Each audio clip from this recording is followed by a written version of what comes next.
Hi everyone, Namaskar.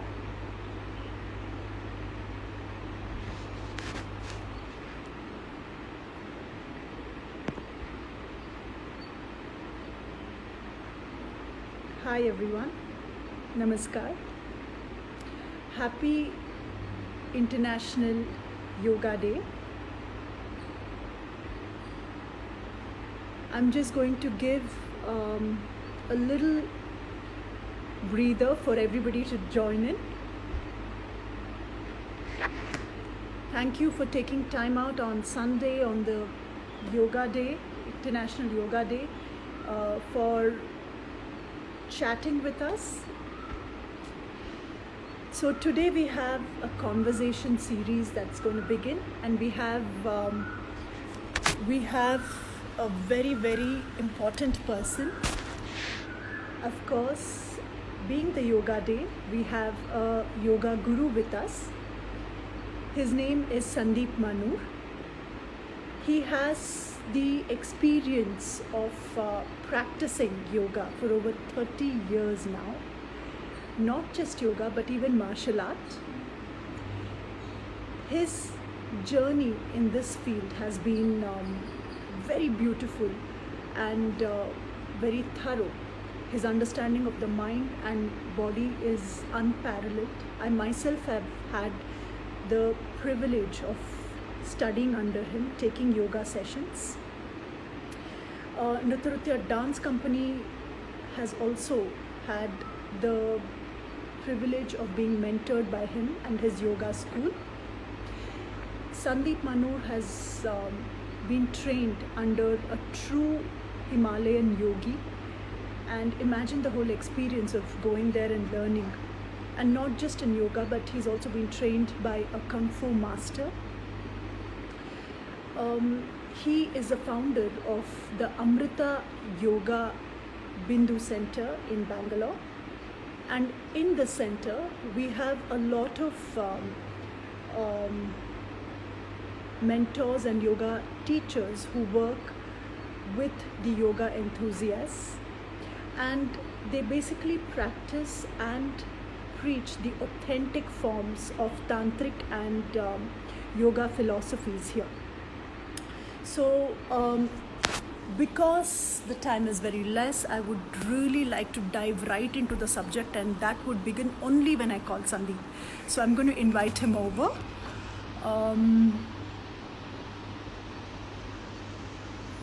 Right. So I am still a little nervous with Insta, so I'm going to take a little time.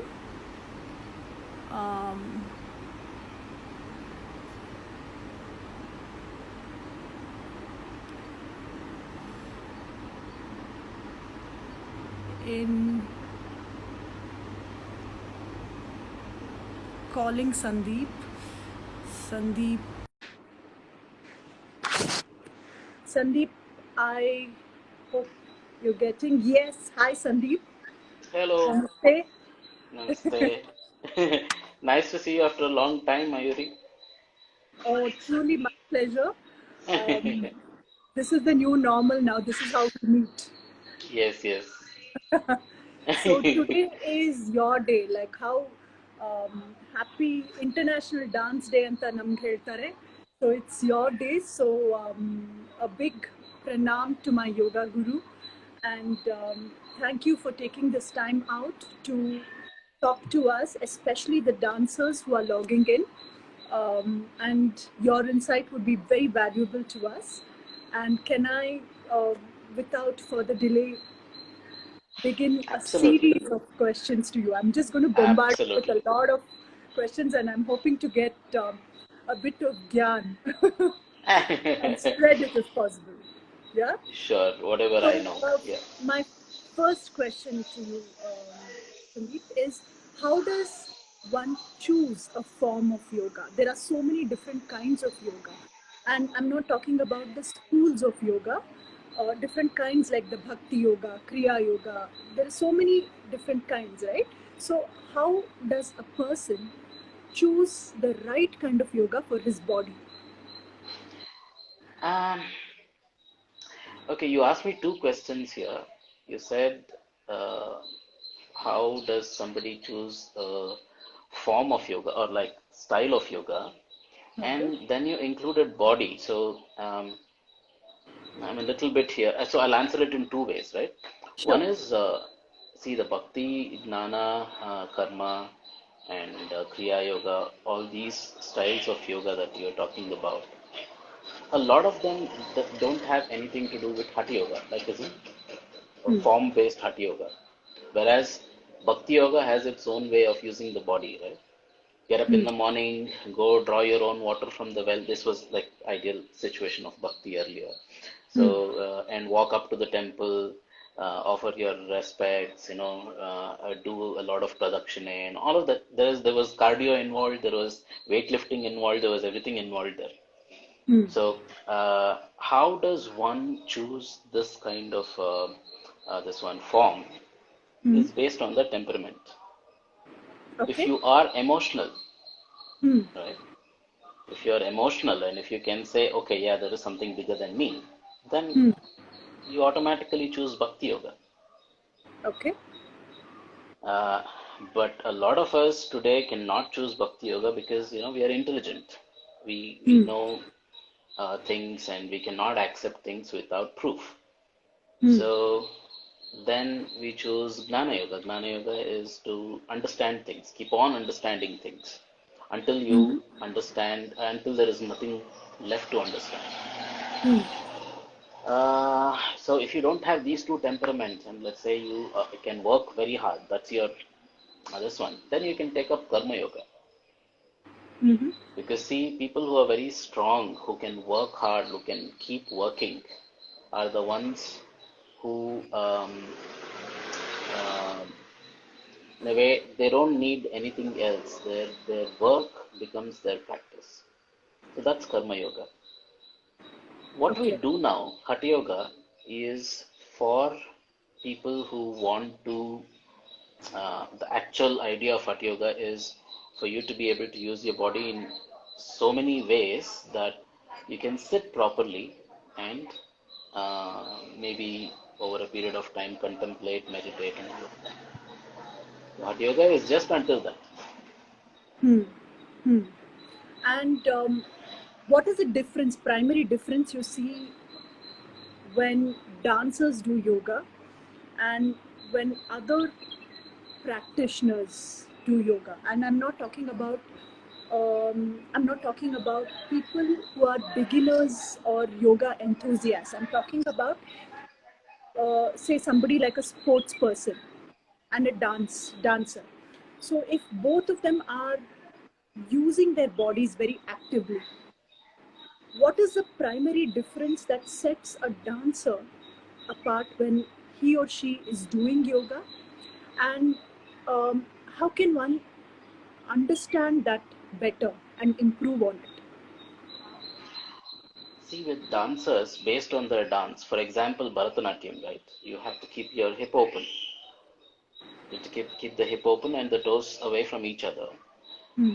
Where and there is some little bit of strain on the knees because the knees are in bend position. Hmm. So each style of dance has its own positions, its own posture, and all of that. Hmm. And based on that, dancers are very flexible at some joints and not at all flexible at other joints if they are not Okay. balanced. Based on the So, dance form. based on the dance form, yes, Okay. right? So, based on the dance form and based on their pre and post dance stretching habits, right? So, practice pre and post practice stretching habits. Hmm. Then there is a set of things that happen, right? There is a habit which is formed. Hmm. So, on based on that habit, I see what I have noticed with dancers is that they have some extremely flexible joints and some not at all flexible joints. Okay. Okay. And would you say that is So flexibility is a defining difference between dancers and other practitioners of body or and movement. Mm, there are some other movement practitioners who are very, very flexible. For example, mm, Like, would you say sports people, for that matter, have stronger bodies and muscle strength as compared to dancers? I would say so, because even in sports, like let's say, let's not take a mainstream sport, right? Let's just take a sport like golf, which does not Right? need too much strength, but yes, it needs strength, right? But there is a habit forming tendency, right? Okay. If you're a right-hander, you swing, and then there is a habit forming tendency. The right side of the body is used more, the left side is not. Hmm. So with sports people, this is what happens. Hmm. We see that often they are imbalanced. Right? One side of the body is strong and the other is not. Okay. What would you say?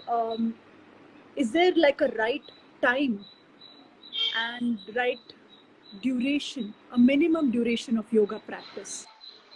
And Mm, would you say, I mean, specifically for dancers, because I think dancers are used to vigorous training and disciplined practice. So, looking at, like, irrespective of the dance form, whether it's classical or whether it's contemporary martial art, um, 1 2 hours of practice is very easy for their bodies, right? So keeping that in mind, how much of yoga and what time of the day is would you recommend for dancers? okay, I'd like to answer this in two stages, right? One is with dancers, though they are engaging with their body so much, Hmm. the engagement is not very mindful in many places.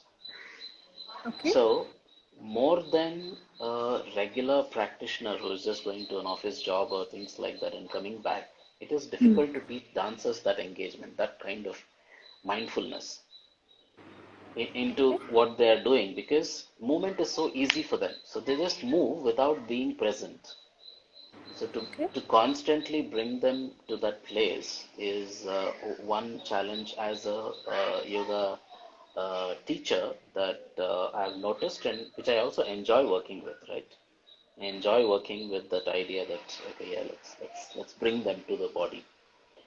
Um, and I would suggest not more than 45 minutes to Okay. maximum 1 hour of physical movement as a yoga practice, not more than 1 hour of physical movement and a deep relaxation practice because that is when they can connect more to their body than when moving physically.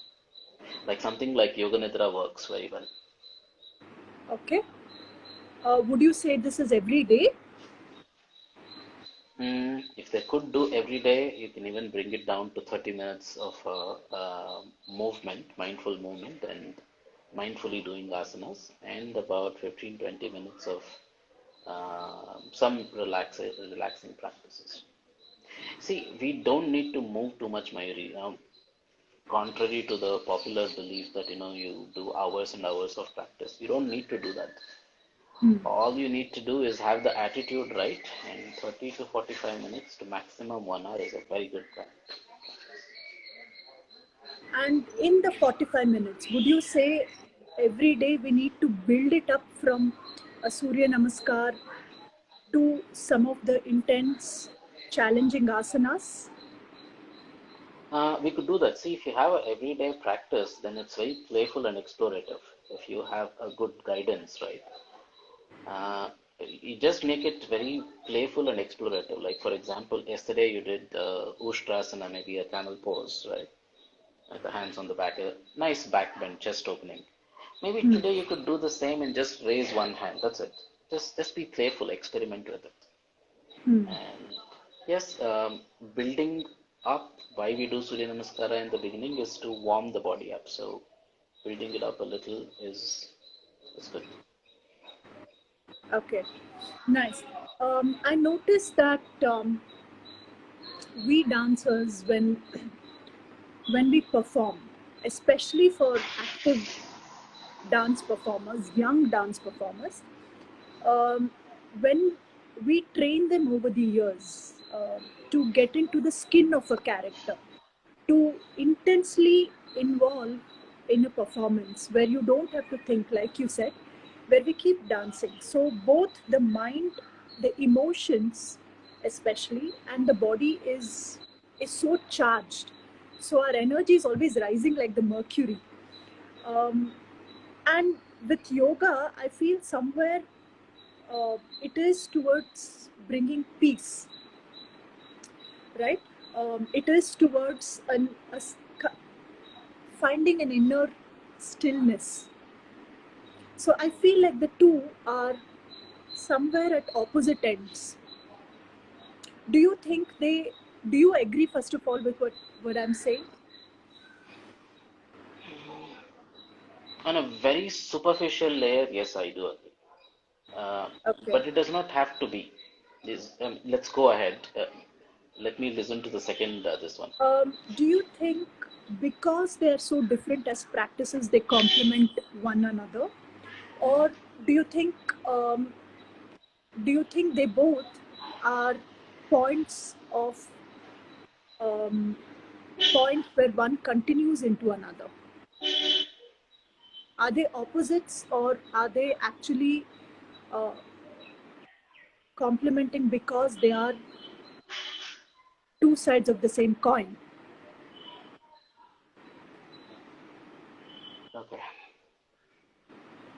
See here, I just have to make one distinction, right? Mindfully moving and not mindfully moving. When you are aware that you are moving Hmm. and when you are aware how you are moving, even dance becomes a practice of yoga. Okay. But for a dancer, unless there is years of experience built and an attitude built around it, right?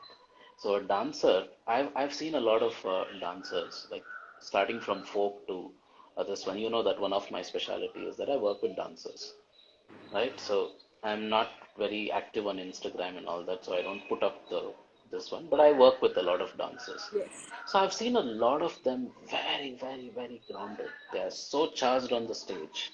As soon as they get down that stage, that one step that they take down from the stage, they're completely a different person. Hmm. So this attitude, if learned, which is also yoga practice, right? To understand that you are somewhere and then the moment you get off from there, you are in the present moment. You're not putting that hat anymore, right? So this is very, very, this is what I feel with young dancers especially. I feel Hmm. that they don't want to get off there from the stage. Even while they are sleeping, they are on the stage. Okay. Either We they love are that. saying, Like, maybe, so they are saying, um, I did well, I did not do well, I should have done this, I should have done that. While ideally, I've seen a lot of very seasoned dancers who has said, see, I could do as much as I can, I did, and I came out. That's it. hmm. That performance is never there on their mind. Hmm. Hmm. They've left it off. So ideally, if everybody could try and get there, that's Hmm. the best moment that you can have. Okay. Completely disconnected from what you did when you're off. So Hmm. this is one of the best kept secrets with very old practitioners. Hmm. They lead very, very, very, very normal life. But I see the youngsters, the very young, small, very like say 18, 19, 20-year old kids who are coming to dance Hmm. now. They are carrying it everywhere. They're saying, I am a dancer, I am this, I am that. Their identification becomes so hard Hmm. that it it is difficult for them to get off that identification. And when that Hmm. happens, constantly the emotions are also around it. So you would say that that means you are saying that they are both in the next to each other and they're complementing in the same line. Yes, they are. Okay. Okay. Um, it- Continuing from that question or adding to the same question, I feel like with dance, we are very much engaged with the world of Maya. We love the world of fantasy. Our world is very surreal, very imaginative, and we draw people into this world of illusion. So when we go on stage, even stepping on stage, even if it is for a warm up, we feel like we are entering another realm, and it's very magical for us. You know, whereas with yoga, I think you're existing in reality, and you're believing in that power of now. So, do you feel like with dancers, it's a very challenging process to bring them back to this now? I see that. See, you said Maya, right? This very concept I need to little bit elaborate. Not maybe in the Vedic aspects of yoga practice, but Hatha Yoga is a very tantric practice, right? There is a lot of tantra in Hatha Yoga. When you move your body and say through that I will control my mind and maybe something beyond the mind, I can control it. It is a very tantric understanding. So, taking this Maya a little ahead, there is Leela. Mm-hmm. So, everything, the dance that you're talking about, right? It is also called as the dance of Shiva, right? The first dance which brought in life and all that. So, here, instead of Maya, instead of saying that it's an illusion, you're saying it's a Leela, right? Maybe the change has caused a nice stage show, Mm-hmm. right? Right. So that's a Leela instead of Maya. In Tantra, you can call it a Leela. But you know that you are witnessing a Leela. You are Mm-hmm. witnessing something so magnificent, something which is created so magnificent. So both the one who sees it and the one who is performing it should be cognizant that this ends after this. After the performance, this ends. Hmm. The one So, who knows it.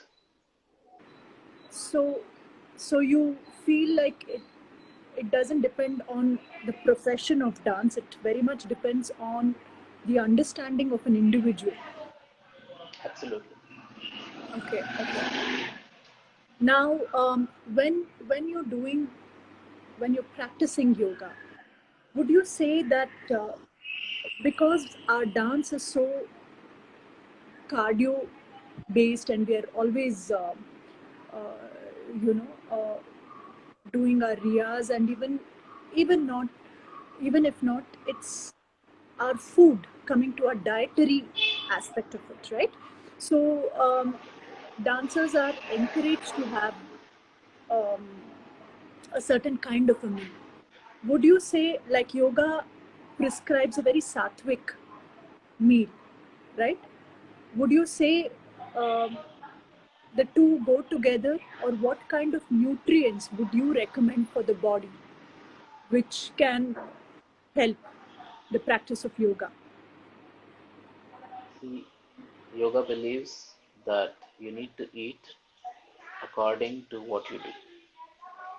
Hmm. If you are a weightlifter, you can't eat uh, just a bit of rice and vegetables. You need good amount of protein, right? Because your Hmm. degeneration is more, your muscle building, this one is more. So you need to eat. So it Right. does not say you need to eat vegetables, you need to eat fruits and just live your life like that. No, it says you need to Okay. eat according to what work you do. And as you said, dancers move a lot. They need a lot of energy. They need to eat something which gives them that kind of energy. Because I see a lot of them losing muscle, right? Dancers losing a lot of muscle, which is not good. They need a Hmm. certain amount of protein in that, in Hmm. their food. So maybe using sprouts and some because they have the ability to digest, Hmm. right? So Yoga, the main theme of yoga is to say, it says don't believe in anything just like that. You use your higher thinking abilities, you see things, you see how things change, notice it, and then based on that, work with it. It does not say Okay. don't eat meat, don't eat this, don't eat that. It says whatever your system is accustomed to, please Hmm. do that. Okay. So even alcohol is permitted because of Somarasa, and Adi Yogi itself used to, So would you say that's true? Then you would not stop Mm, eating anything or drinking anything. You would not say that to dancers. I would I would say see if you need to, right? If you need to drink in order to move into a creative realm or creative dimension, artists, right? They do that. They take substance to move into some place. But if you're very cognizant of it, like if you know that if you're doing this just for this, and you will step out of it, Hmm. right? Stepping in is not a problem. You can drink, you can take drugs, or you can do whatever you want to, but stepping out of it has to be known, Right. right? You should know your So limits. rather than limits, you should see yogis sometimes take substance to move to a different realm, right? Though I don't understand. My teachers do. So when they do, they are in such a state, their nervous system is in such a state that they are not craving for anything. That craving has to be gone before you can do any of these things. Hmm. You should Hmm. not crave for it, but just use it for a necessity and move on. Interesting. Okay. Next question would be just like how we're talking about feeding the body, right? Feeding the mind with thoughts is equally important requirement. I think to put a filter in your mind, especially considering the times that we're living in.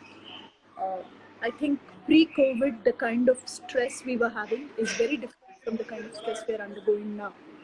And this has completely brought a certain set of uncertainty to us, not generally as individuals, and specifically because of the kind of profession we are in.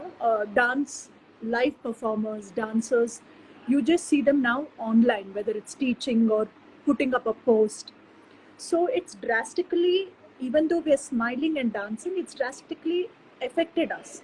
So, what would you recommend? How can yoga help us to keep the mind at check, other than the body in form? See, for dancers and for everybody alike, this COVID situation has brought in a sense of it's a threat, right? It's threatened our existence. Like, for example, it's threatened our survival. Hmm.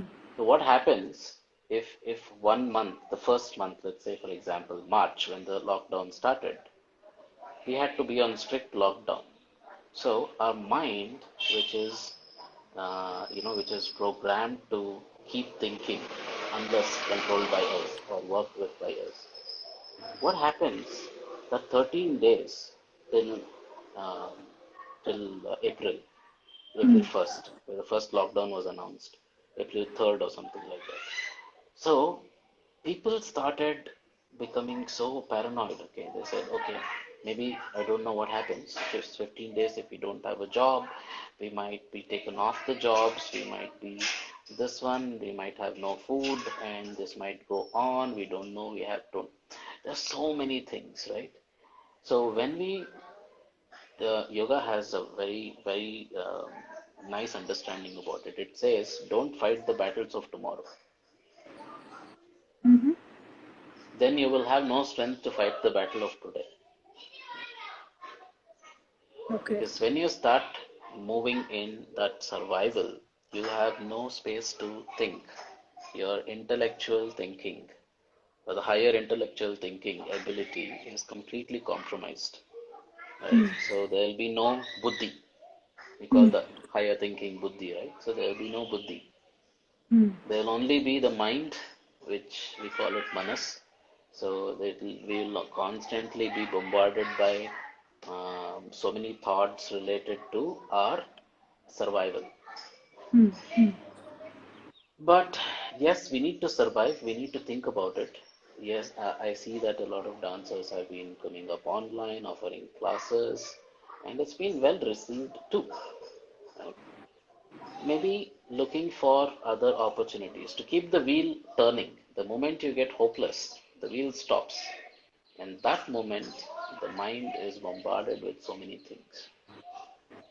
If you need to know a clearer definition of what it is, the mind is majorly made of senses and experiences that we have already had. And any change brings in a lot of pain. Any change, right? For example, if I'm getting a salary of 40,000, any change to it, like even me getting 35,000 will challenge many things in my mind. So, um, yoga in that way helps you to apply the opposite. The moment you say, oh no, it's so hopeless, the situation is so hopeless, there is something called Pratipaksha Bhavana we practice in yoga, where the opposite is automatically, if you're practicing yoga for some time, the opposite is automatically applied. It's saying, it's not that bad, things will pass. This too shall pass. This too shall pass. This is automatically applied. The opposite. It's so hopeless to, no, it's not that hopeless. We can find another way. So systematically with attitude, if you practice yoga, this need not be told by anybody. You will have that attitude. So you're saying that even positive thoughts is something which the practice of yoga is able to give to the mind through the body. Absolutely. It does not advocate a positive thought. Yoga says there is nothing like a positive thought. Okay? There's no positive thinking because positive thinking is equal to suppressing in Okay? the language of yoga, right? You can see something and say, oh no, this is not like this, it's very positive. You can say that, but you cannot change the quality of it. It says, see things for what it is. Okay. Like Okay. see COVID situation for what it is. When you see something so clearly, you will figure out many ways to work with it. Right. Right? I can give you an analogy. We can solve others' problems more than we can solve our own problem because we can see others clearly, but we can't see ourselves so clearly. That's why yoga True. says see everything clearly and you will solve the problems associated with And um, what kind of sites and what kind of yoga practitioners, like, can you give us few recommendations for dancers who are all over? Can you give us a few schools or few online practitioners that you would recommend for us to follow to understand our systems better? it. Absolutely. So for dancers, I would suggest that pick up a slow practice. This is the opposite, right? See, like goes behind like. If I have a tendency, if my body is of a certain way, and if I have the tendency to eat spice, right? But my body does not require spice, but I feel like eating spice. Like this, dancers who are very good with movement want to pick up movement-based practices because that will make them feel good. Because there is our identification is with movement. So now, what you need to instead do is to give stillness. Apply the opposite, the Okay. Pratipaksha Bhavana that I spoke about, Right. Right. right? So, still practices, you can pick up Iyengar Yoga. Um, Bihar School Yoga. Bihar School Yoga, I would let me just change this one.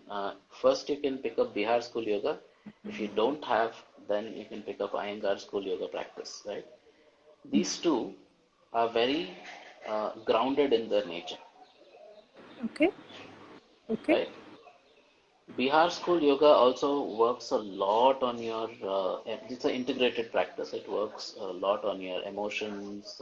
There's a lot of meditation practices and all of that. Find a teacher who knows what they're teaching. Hmm. Um, See, I run a school, and I run a yoga school where I teach teachers.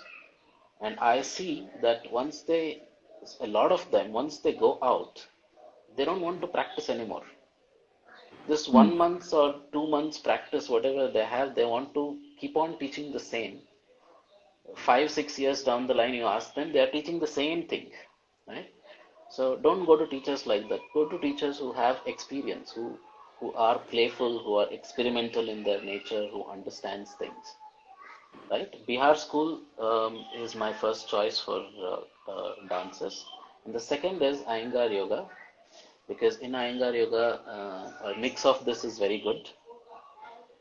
Because in Iyengar Yoga, you can target each and every particular joint, particular muscle group, and using props, you can intensify the practice and direct it, right? So these two are wonderful. Okay. And Hatha Yoga?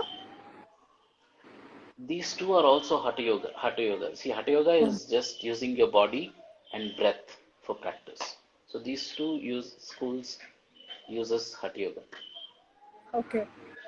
And do you think the last question is, do you think um, um, say they say for dancers kundalini energy always um, rises without them being very conscious. So there is, especially when they're in a state of high during a performance, they say that very unconsciously your energy is released. But at the same time, we don't know how to control it and bring it back to normal. Is there a yoga practice that can help dancers to do post performance to control and neutralize their energy? Absolutely. Absolutely. So this is my favorite part, right? Because yes, a dancer without understanding, they ignite so many things within themselves which they have no this one of, and anything that you do within yourself which you have no memory of, which you have no connection of, becomes very dangerous, Right, right? right. So here what happens is, one is understanding the subject. Hmm. It's very good that you came until the idea of kundalini. um, so Kundalini is nothing but, it's a big word, but if you bring it down, it's energy. It's Hmm. potent energy which is not used. So being dancers, you you you awaken that, and it's a very strong energy. The body has no capability to take it. The mind space has no capability to take it. Hmm. Right? This is why you find a lot of mental disorders among dancers. Right? There is a lot of bipolar activity among dancers, and this is the Hmm. reason. Hmm. And yes, by becoming aware of that energy, that's first thing. Hmm. All the dancers, I would say, has to become aware of that energy by a Hmm. sadhaka. If a sadhaka explains that to them, how this energy is, what does it do, how to work with it. And then the second is after and before the performance. Hmm. If you can do small practices which relaxes, which grounds you, Hmm. then that would be a wonderful thing. Okay. Okay. So you'll be cognizant of that. Thank you. Um, can I leave? Can I take a few more minutes of yours and leave the question? open to our viewers if anybody wants to ask anything. Absolutely, absolutely. You So, know that my times are this one. How many times you have extended half an hour, 45 minutes my classes? yeah. So, if any of the uh, viewers and listeners, if any of you want to ask, okay, injury, Sandeep, you can see this, right? Yeah, yeah. Injury is common Injury. problem dancers face. Will yoga help in avoiding these injuries? Yes, see, injury is at a point of time, uh, the mind of a dancer moves faster than reality, Hmm. Hmm. right? So this is a meta this one, but let me just bring it down to very simple terms, right? We are so fast in moving our mind and the body, and this one. So in that movement, becoming very aware of certain things is very difficult. Like you're sitting in a train and you're moving so fast and you see something flash by, it's very difficult for you to understand what it is Right. because you're so fast, right? So, yoga helps by becoming aware of yourself, no matter how fast you are moving or how slow you're moving. Hmm. In physical terms, it becomes you become so aware of your muscle groups, joints, and tissues that even when you're moving so fast, you know how to move, how to keep your leg, how to jump, and all of that. Okay. So you're saying that it not just helps the body become aware, but the Hmm. intensity of the injury is something you can gauge with yoga. Hmm. Yes, yes, Okay. yes. Moving to the other questions. Madhuri, Madhuri. let me do this, Mayuri. Why do you want to waste your this energy? Let me do that because both of us have to read anyway. So, Sure.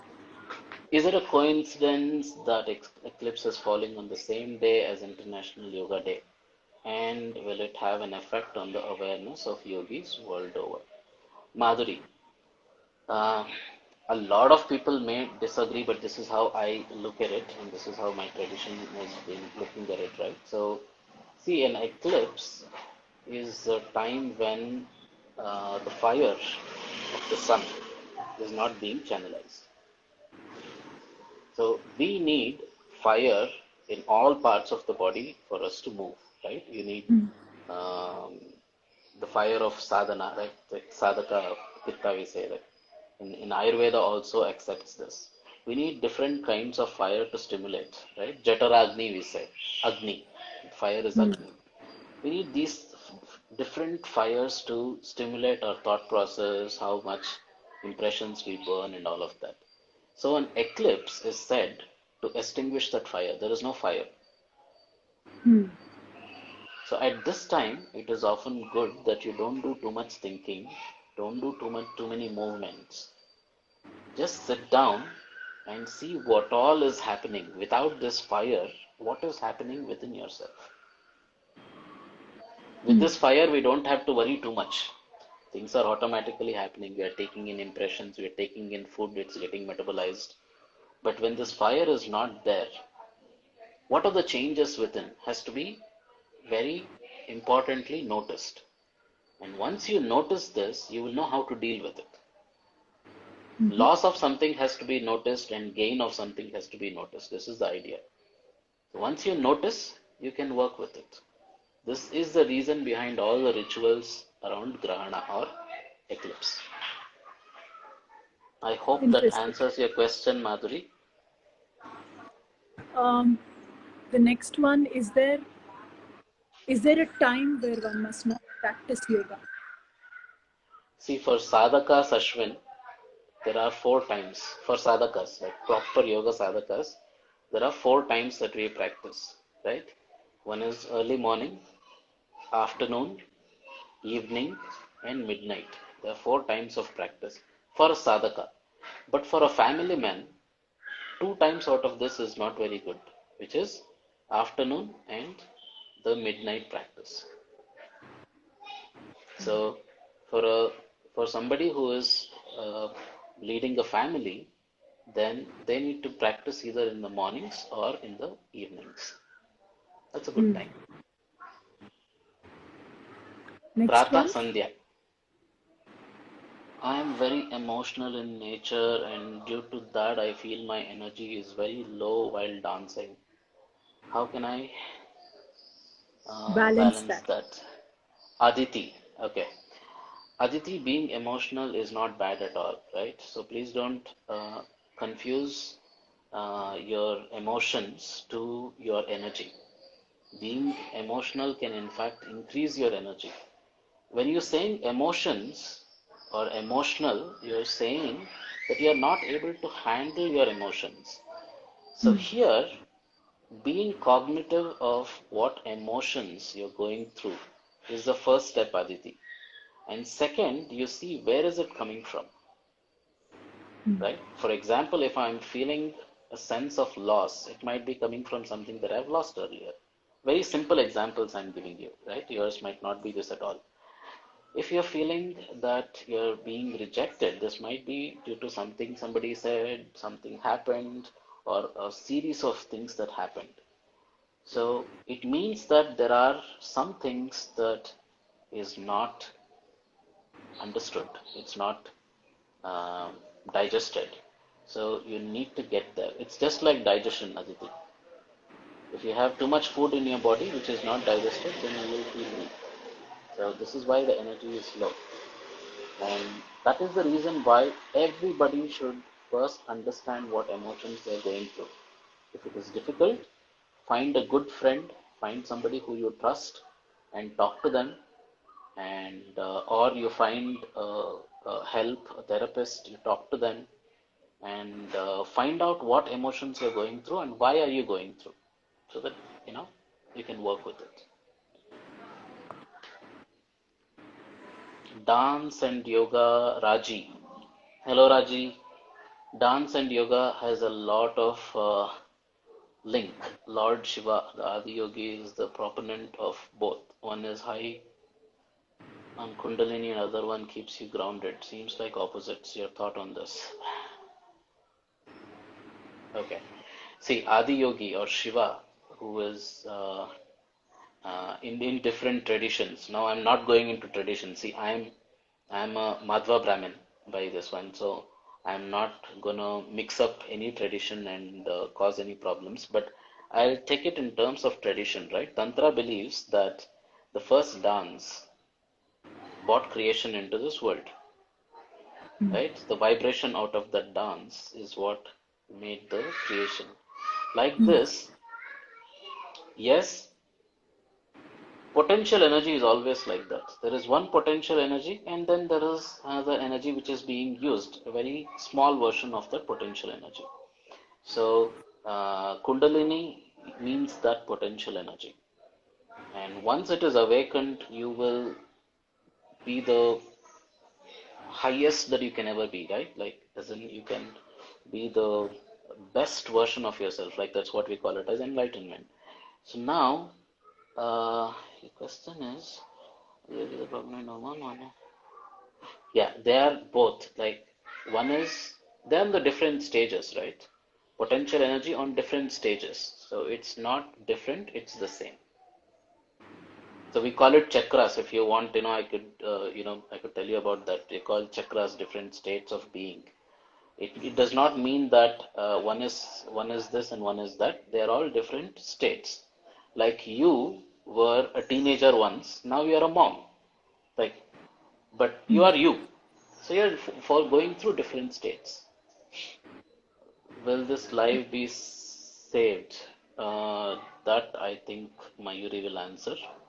Tejal would would say a yoga practitioner is also a dancer, as some practices are quite similar and vice versa.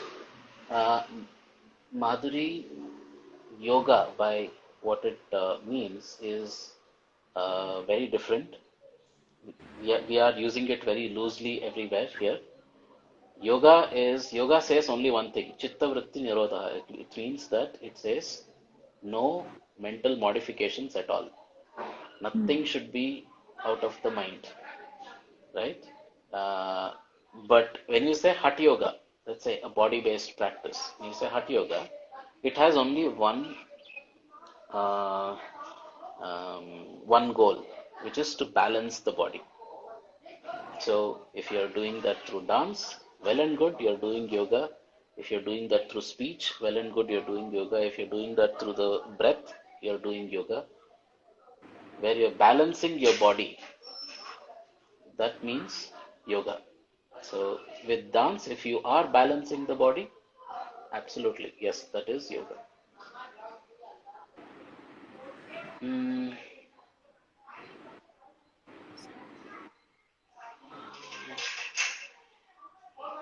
Shaju. Okay, I'm feeling very lonely and stressed. Um, Okay. See, loneliness is something that we create, right? Are you feeling alone or lonely? This you have to ask this to yourself. If you're feeling alone, that means that you need to go find people. If you're feeling lonely, then you need to find more ways to connect with people around you, right? We feel lonely because we don't connect with people. And how is connection happening?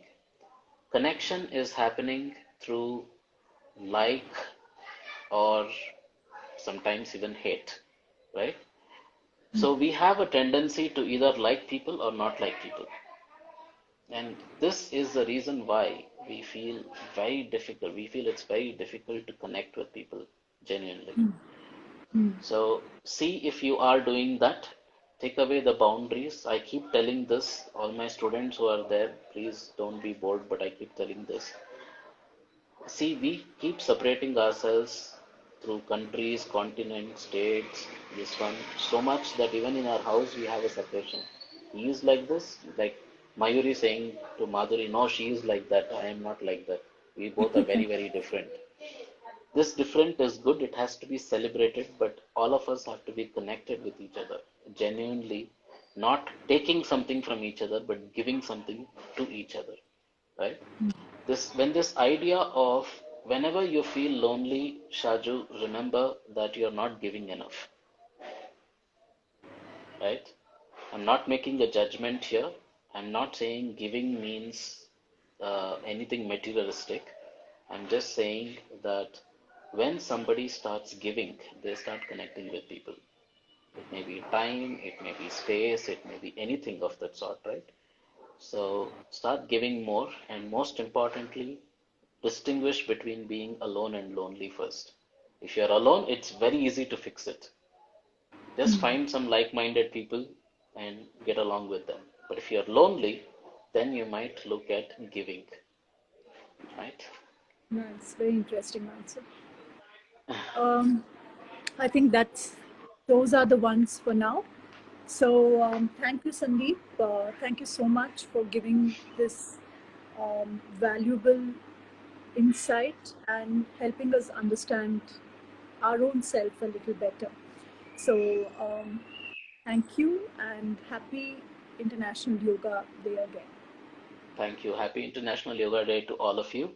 See, every time I take a session, I tell thanks to people and thank you all because this is how I move from where I am to slightly higher place, right? Because without this, without you guys, I could never practice. So thanks for giving me this opportunity to practice. Thank you.